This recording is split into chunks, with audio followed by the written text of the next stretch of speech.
Everyone, welcome to my YouTube channel. स्वागत है आपका अपने यूट्यूब चैनल लीगल बाइट्स 198 पर। Today I am here to discuss about Bharatiya Sakshya Adhiniyam 2023 chapter 7 from section 114 to section 120। आज हम इस वीडियो में सेक्शन 114 से सेक्शन 120 तक पढ़ेंगे। Section 114 proof of good faith in transaction where one party is in relation of active confidence, where there is a question as to good faith of a transaction between parties, one of whom stands to other in a position of active confidence. जब सक्रिय विश्वास हो किसी पर, किसी party पर दूसरी party को, और जब यह सवाल है कि वह विश्वास जो एक पार्टी को दूसरी पार्टी पर है वह सटीक है, जेन्युइन है या नहीं, तो उसका भार उस पार्टी पर होगा जिस पार्टी को दूसरी पार्टी पर दृढ़ विश्वास है। Means here burden of proof of good faith is on the party which believes on other party। जब दो पार्टी हैं और दोनों पार्टी के बीच में विश्वास है, लेन देन का विश्वास है, और एक पार्टी के बीच में एक पार्टी जो उनमें से है उसका विश्वास बहुत ज्यादा है और सक्रिय विश्वास है उसका किसी लेन देन के दौरान, तो उसे सिद्ध करने का भार उस पार्टी पर होगा जिस पार्टी का दूसरे पार्टी पर विश्वास है। For example, the good faith of a sale by client to an advocate. एक क्लाइंट द्वारा सेल की गई एक एडवोकेट को गुड फेथ में। क्या एडवोकेट को विश्वास था कि जो सेल की गई है वह गुड फेथ में की गई है? तो यहाँ पर क्वेश्चन ये है कि in a suit brought by the client the burden of proving the good faith of the transaction is on the advocate. Here the burden of proving good faith means साक्ष्य को साबित करने का भार किस पर होगा? एडवोकेट पर होगा, क्योंकि एडवोकेट को क्लाइंट पर विश्वास था, जो क्लाइंट द्वारा उसके प्रति सेल की गई उस पर विश्वास था, तो इसे प्रूव करने का, साबित करने का भार भी एडवोकेट पर ही होगा।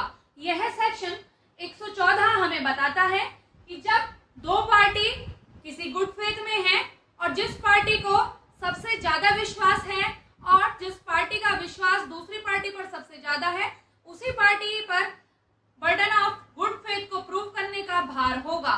उसी पार्टी पर सबूत या फिर साक्ष्य साबित करने का भार होगा कि हाँ, यह मुझे इस पार्टी पर विश्वास है, इन्होंने इसी तरीके का लेन देन किया है जैसा मैं चाहता था, या XYZ। Section 115 presumption as to certain offences. Certain offences के बारे में कोर्ट कब उपधारणा कर सकेगी?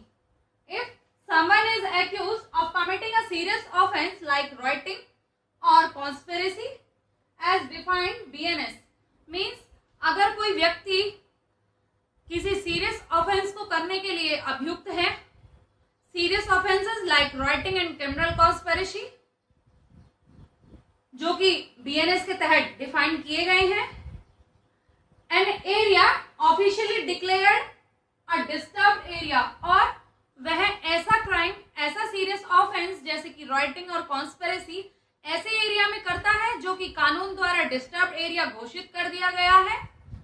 An area where public peace has been disturbed continuously for over a month and that person was present at the place where firearms and bombs were used against armed forces। means एक ऐसा area जहां पर जो public piece है, सार्वजनिक शांति है, वह पिछले 1 महीने से भंग है और वह पर्सन वहां पर मौजूद है जहां पर आर्म फोर्सेस के अगेंस्ट फायर आर्म्स और बॉम्ब्स का इस्तेमाल किया गया था, और उसने वह क्राइम ऐसे एरिया में किया है जो कि सेक्शन सेक्शन 115 में बताया गया है, जो मैंने आपको बताया। तो कोर्ट इसके बारे में क्या उपधारणा करेगी, यह सेक्शन 115 हमें बताता है। It will be presumed unless the person proves otherwise that they committed that offence.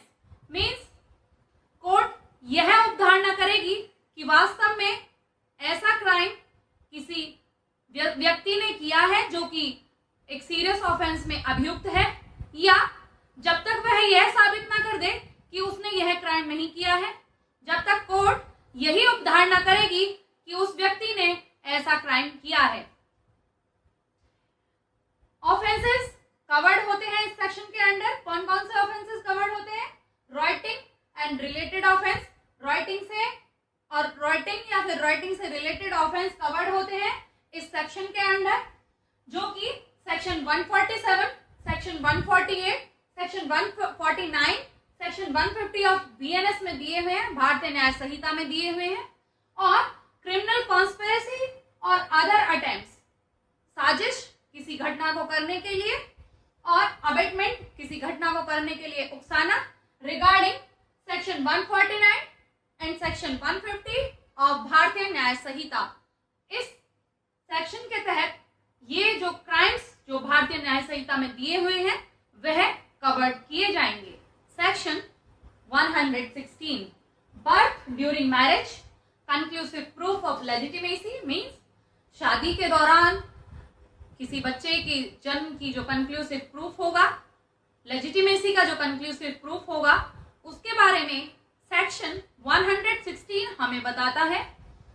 If a child is born during the marriage of mother and husband, पति और मां की शादी के दौरान जो बच्चा जन्म लेगा, और with in 280 days after the marriage is dissolved, और 280 दिन के भीतर जबकि शादी खत्म हो चुकी है, शादी या तो डिवोर्स से खत्म हुई है या डेथ के कारण खत्म हुई है, provided the mother has not remarried, और यह भी बताया गया है कि मां ने दोबारा शादी ना की हुई हो, the law treats the child as the legitimate child of husband. तब कानून बच्चे को पति का वैध बच्चा मानेगा। This is called a conclusive proof. यह एक कंक्लूसिव प्रूफ कहलाएगा। Meaning the husband can not deny paternity. Husband जो पति है वह पैतृत्व को डिनाई नहीं कर सकता, पैटर्निटी को डिनाई नहीं कर सकता, unless he can prove that he had no access.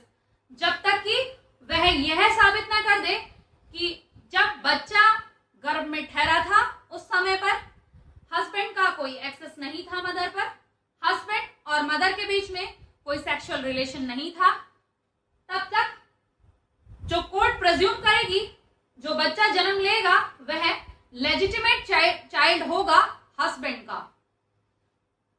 I have taken one example in 2 conditions. First, Ramesh and Sunita are married. Means Ramesh और सुनीता की शादी हो जाती है और Sunita gives birth to a child during their marriage, और सुनीता शादी के दौरान एक बच्चे को जन्म देती है। The law conclusively presume that Ramesh is the father. Means law क्या, कानून यह प्रिज्यूम करेगा कि जो रमेश है वह बच्चे का पिता है।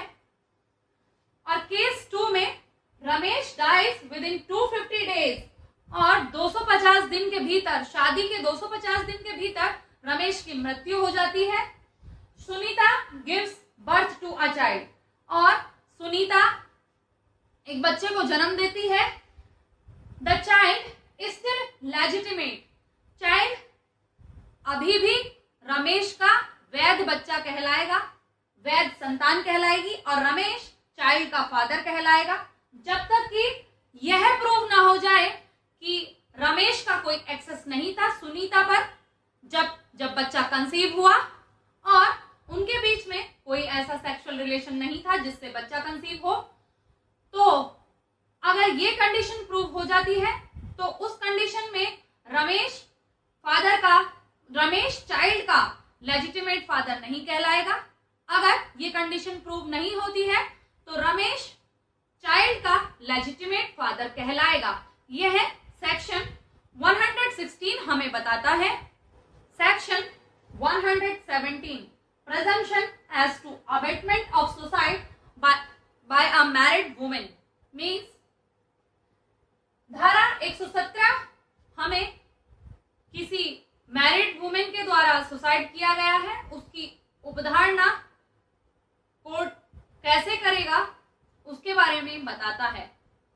When the question is whether the commission of suicide by a woman had been abated by her husband or any relative of her husband, and it is shown that she had committed a suicide within 7 years from the date of her marriage, and her husband and such relative of her husband had subjected her to cruelty means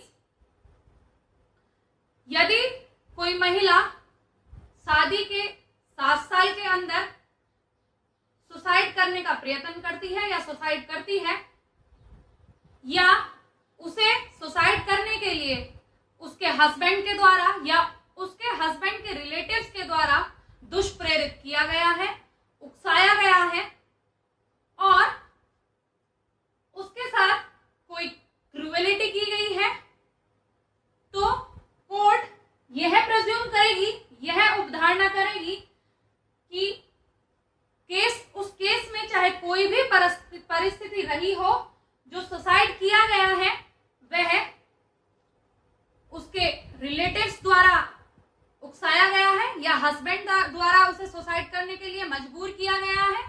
court यह उपधारणा इस case में करेगी।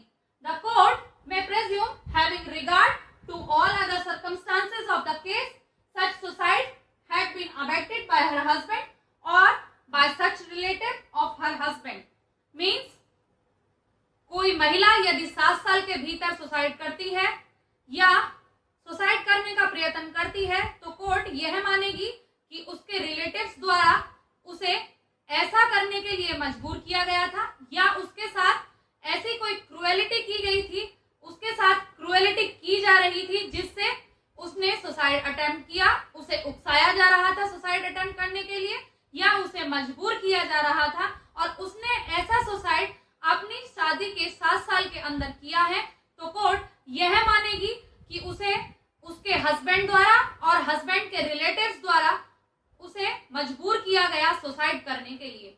यह section हमें 117 बताता है। Explanation for the purpose of this section, इस section के पर्पस के लिए जो क्रूएलिटी वर्ड दिया हुआ है वह उसका सेम मीनिंग होगा जो मीनिंग धारा 86 BNS के तहत दिया हुआ है। Means under section 86 of Bharatiya Nyaya Sanhita the word cruelty meaning is given. The word cruelty contains same meaning in section 117 of भारतीय साक्ष्य अधिनियम।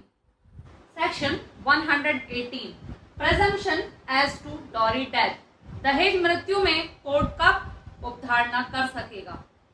When the question is whether a person has committed the dowry death, means सवाल जब यह है कि क्या एक व्यक्ति ने दहेज मृत्यु कारित की है किसी भी महिला की, and it is shown that soon before her death such woman had been subjected by such person to cruelty or harassment for or in connection with any demand for dowry, the court shall presume that such person has caused the dowry death।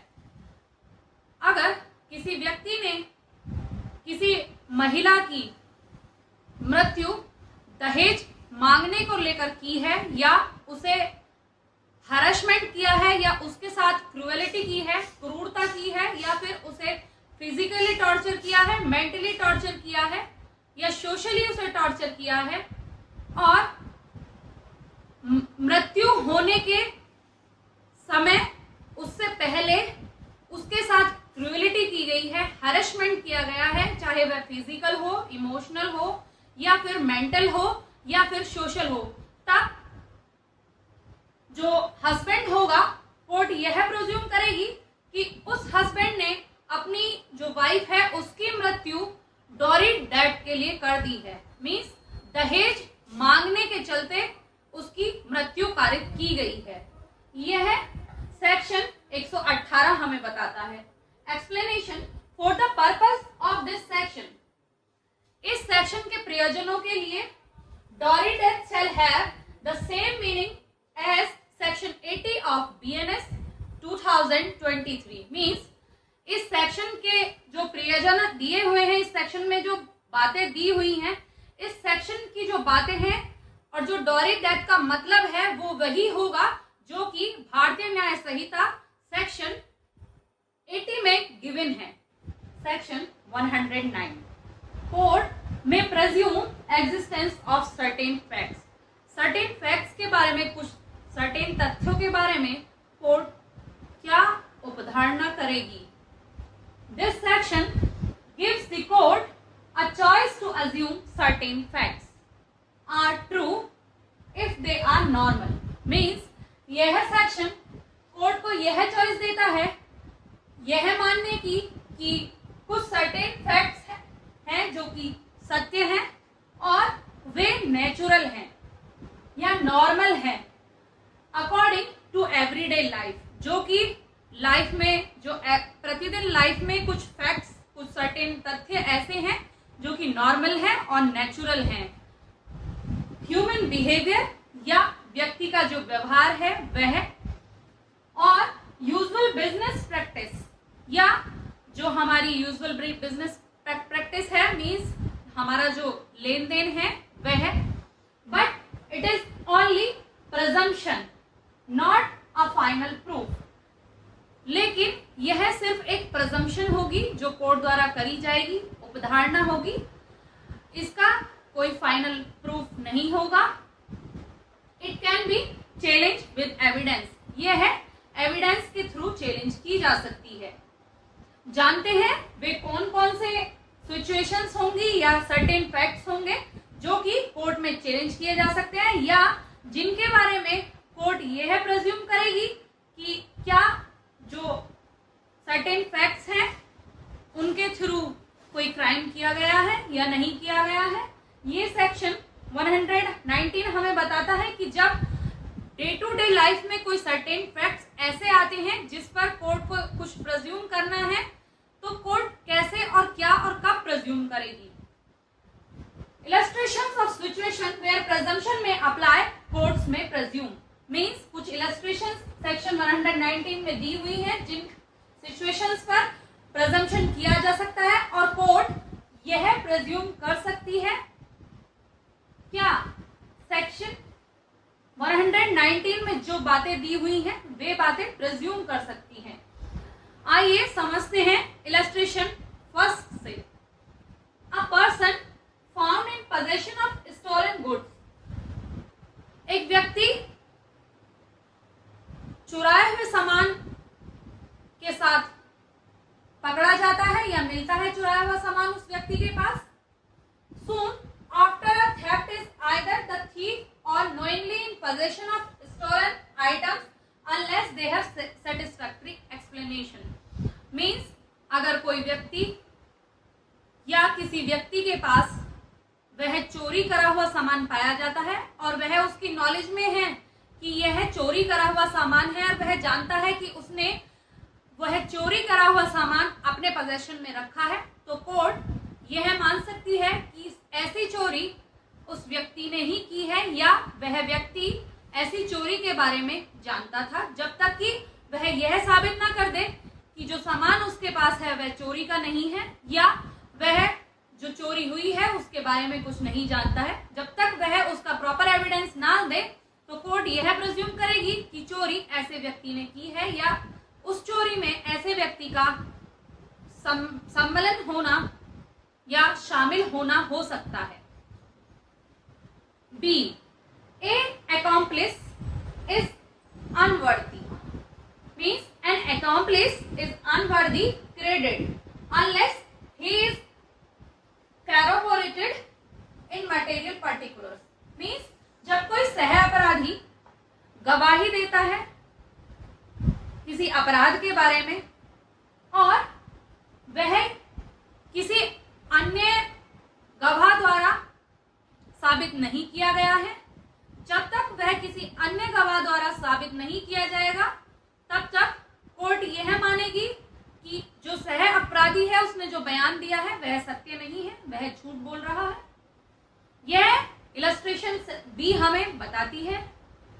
Section 119 illustration C, bill of exchange accepted or endorsed was accepted and endorsed for good consideration. Means कोई bill of exchange है या तो वह accept किया गया है, स्वीकृत किया गया है या एंड्रोस किया गया है, तो कोर्ट यह मानेगी कि जो बिल ऑफ एक्सचेंज है वह उचित लेन देन के द्वारा एक्सेप्ट किया गया है या एंड्रोस किया गया है। डी, अ थिंग और state of things which has been shown to be in existence within a period shorter than the which within such thing or state of things usually cease to exist, it is still in existence.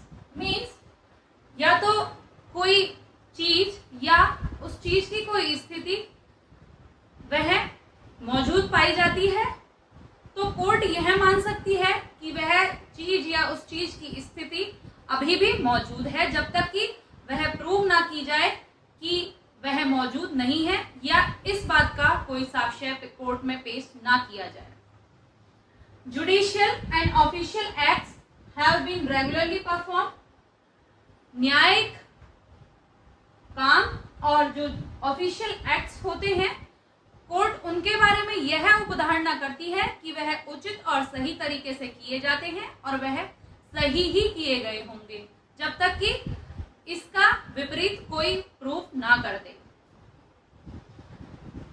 F, the common course of business has been followed in particular cases. व्यापार की सामान्य प्रक्रियाओं का पालन किया गया होगा। G, evidence which could be and it is not produced.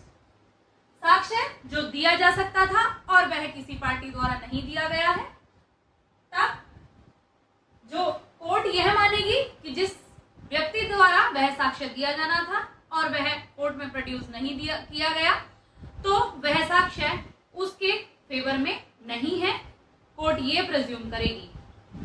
Illustration H, if a man refuses to answer a question, जब कोई व्यक्ति किसी सवाल का आंसर देने के लिए मना कर देता है और वह कानून द्वारा उसे मजबूर नहीं किया गया है कि वह उस क्वेश्चन का answer they, then the answer if given would be unfavorable to him.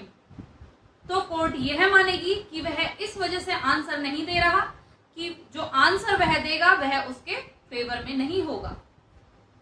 I, when a document creating an obligation, जब कोई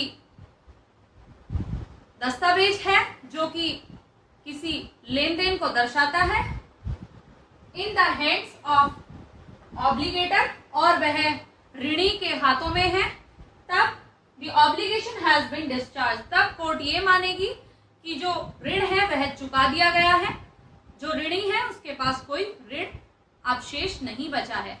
ये है इलस्ट्रेशन आई हमें बताती है कि जो ऋणी दस्तावेज होंगे, जो डॉक्यूमेंट्स होंगे जो कि किसी लेन देन को दर्शाते हैं, वह अगर ऑब्लिगेटर के पास है, ऋणी के पास है, तो वह कोर्ट यह मानेगी कि जो ऋण है वह चुका दिया गया है। Examples of illustration which I have discussed previously. Illustration A is example, a man who is in possession of goods in daily routine or daily business. A shopkeeper has in his bill marked rupee soon after it was stolen. एक दुकानदार के पास एक चोरी करा हुआ जो note है वो पाया जाता है रुपया पाया जाता है और उस पर मार्क लिखा करा हुआ होता है, but it is continually receiving rupees in the course of business, और वह लगातार अपनी जो कोर्स ऑफ बिजनेस है उसमें उस रुपए का लेन देन कर रहा है, बट वह व्यक्ति यह नहीं बता पाता, वह दुकानदार यह नहीं बता पाता कि ऐसा नोट वह किससे ले रहा है और वह उसके पास कैसे आ रहा है। तो कोर्ट इस केस में यह मान सकती है कि जो दुकानदार है उसने चोरी नहीं की, वह उसमें शामिल नहीं है, because it is his course of business, क्योंकि उसका पैसे लेन देन का काम है। Illustration B, here in illustration B it was said that the co-criminals,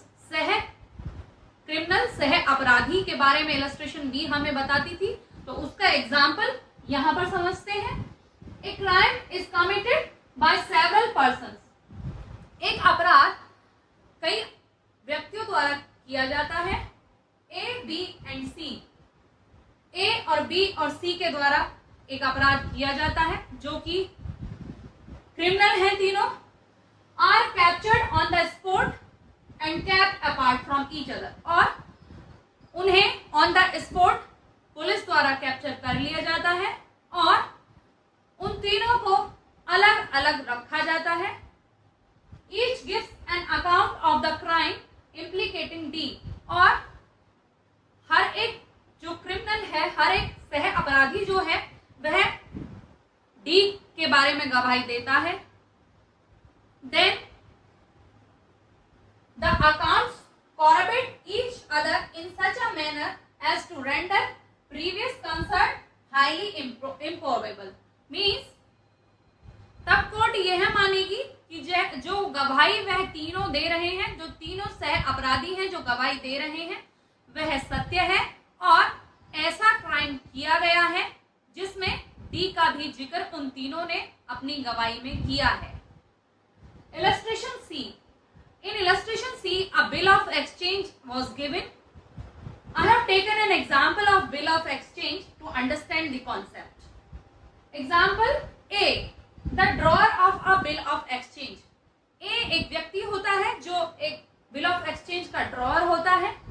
was a man of business, और वह एक जाना माना बिजनेसमैन होता है, एक पावरफुल बिजनेसमैन होता है।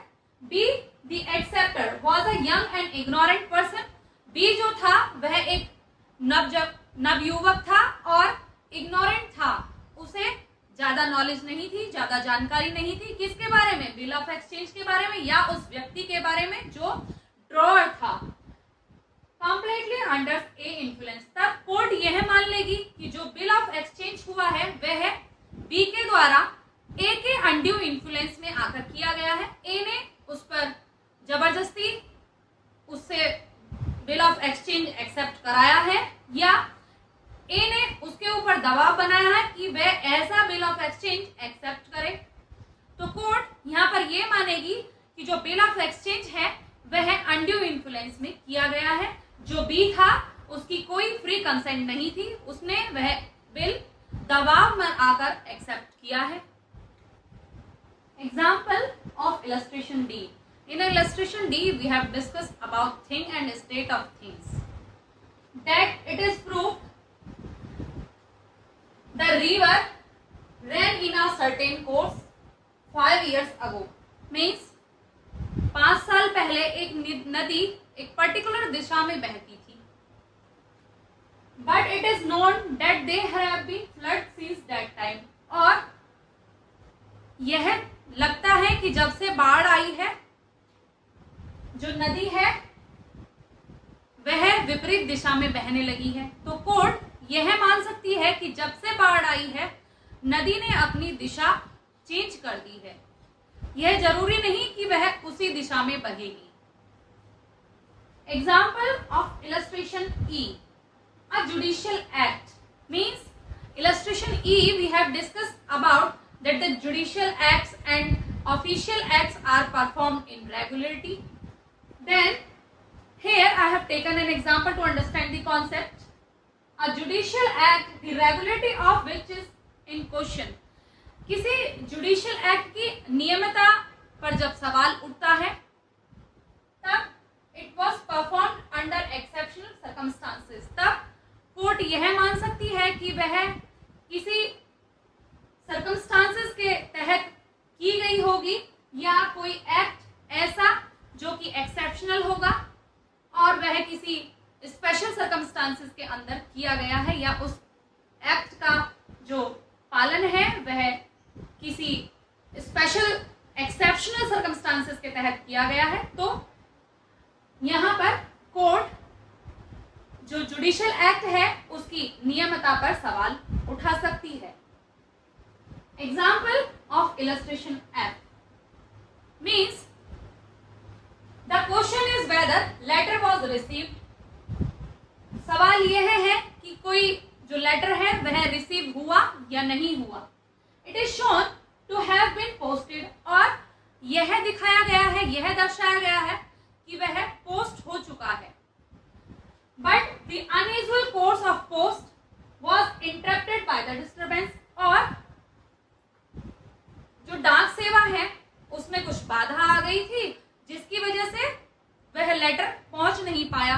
कोर्ट यह मान सकती है कि वास्तव में कोई बाधा आ गई थी जिस कारण वह लेटर पोस्ट तो हो गया बट वहां पर पहुंच नहीं पाया, क्योंकि यह दिखाया गया है कि that the letter has been posted. या तो वह किसी रिसिप्ट द्वारा दिखाया गया है कि लेटर पोस्ट कर दिया गया है या और भी कुछ कंडीशन रही होंगी, बट कोर्ट यहाँ पर यह मानेगी कि जो उसका यूजुअल कोर्स ऑफ बिजनेस है, लेटर का जो जाना है, वहां तक पहुंचना है, वह उसमें कुछ बाधा आ गई थी जिसके कारण वह लेटर पहुंच नहीं पाया। इलस्ट्रेशन ऑफ जी, एग्जाम्पल लेते हैं इलस्ट्रेशन जी का। A man refuses to produce a document which would bear a contract of small importance means एक व्यक्ति एक दस्तावेज छुपा लेता है जो कि कोर्ट में पेश किया जाना था और but which might also injure the feeling and reputation of his family. कोई एक व्यक्ति है, वह दस्तावेज छुपा लेता है जो कोर्ट में पेश किया जाना था और वह कोई जरूरी दस्तावेज था उस व्यक्ति से रिलेटेड जो कि कोर्ट में पेश किया जाना था और वह उस दस्तावेज को कोर्ट में पेश नहीं करता है, तब कोर्ट यह भी मान सकती है कि उस व्यक्ति ने ऐसा दस्तावेज कोर्ट में इसलिए प्रस्तुत नहीं किया ताकि उसकी जो फैमिली है उसकी रेपुटेशन पर कोई आंच ना आए या जो उसकी प्रतिष्ठा है उस डॉक्यूमेंट को देने से प्रभावित हो रही थी। तो कोर्ट यह उसका जायज कारण मान सकती है कि वह इस कारण से जो दस्तावेज है वह कोर्ट में प्रस्तुत नहीं कर रहा है। Example of illustration act, a man refuses to answer a question which he has not compelled by law to answer.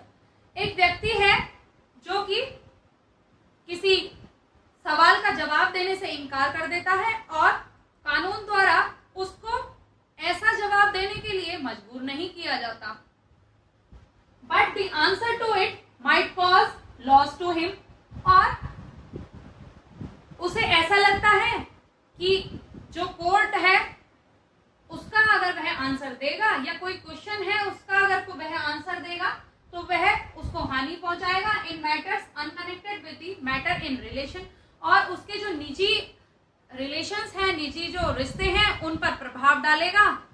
तो कोर्ट यह मान सकती है कि उसका गवाही ना देना या उसका उस सवाल का जवाब ना देना सही कारण माना जा सकता है कोर्ट द्वारा, अगर उसके रिलेशन पर कोई उसका नेगेटिव इम्पैक्ट पड़ रहा है या उसकी पर्सनल लाइफ में उसका कोई नेगेटिव इम्पैक्ट पड़ रहा है।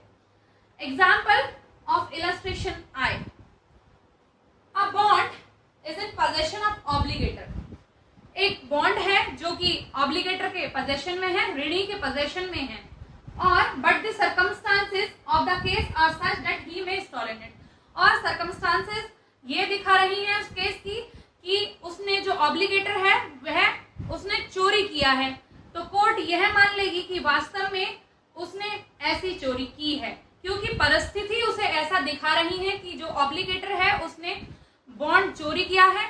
तो कोर्ट यह मान लेगी कि जो ऋण है अभी वह चुकाया नहीं गया है और अभी ऋण शेष है ऑब्लिगेटर पर।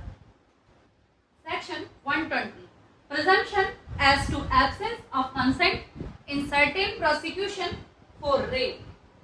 रेप के प्रोसिक्यूशंस में जब कंसेंट एब्सेंट रहती है तब कोर्ट क्या उपधारणा करेगी। If a rape case is being tried under section 64 sub clause 2 of BNS 2023 means अगर कोई रेप केस ट्राई किया जा रहा है धारा 64 का क्लोज 2 के तहत, जो कि भारतीय न्याय संहिता 2023 में दिया हुआ है, तब यह प्रूव किया जाता है कि जो एक्यूज है, the accused did have sexual intercourse with the woman, कि क्या एक्यूज ने उस वुमन के साथ सेक्सुअल इंटरकोर्स किया है, तब ये प्रूव हो जाता है कि हाँ जो एक्यूज है उसने वुमन के साथ सेक्सुअल इंटरकोर्स किया है and the woman clearly testified that she did not consent, और वुमेन क्लियरली यह बोल देती है कि उसने कंसेंट नहीं दी थी ऐसा करने की, उसके साथ कोई भी सेक्सुअल इंटरकोर्स करने की उसने फ्री कंसेंट नहीं दी थी, उसकी कोई कंसेंट नहीं थी, then the court must presume that there was no consent. Court तब यह जरूर मानेगी कि उस लड़की की या उस वुमेन की फ्री कंसेंट नहीं थी या इच्छा नहीं थी और वह सेक्सुअल इंटरकोर्स उसकी इच्छा के विरुद्ध उसके साथ किया गया। कोर्ट को इसमें स्वतंत्र निर्णय लेने की आजादी नहीं है। कोर्ट को यह मानना ही पड़ेगा कि जो लड़की है उसने कोई कंसेंट नहीं दी है, जो वुमेन है उसने कोई कंसेंट नहीं दी है, और जो एक्यूज है उसने जो वुमेन है उसके साथ सेक्सुअल इंटरकोर्स किया है। There is no need to presume, it must be presumed। if you like my video do subscribe my channel। अगर आपको मेरी वीडियो या मेरे द्वारा दी हुई जानकारी अच्छी लगी है तो मेरी वीडियो को लाइक करें, शेयर करें, सब्सक्राइब करें। Thank you.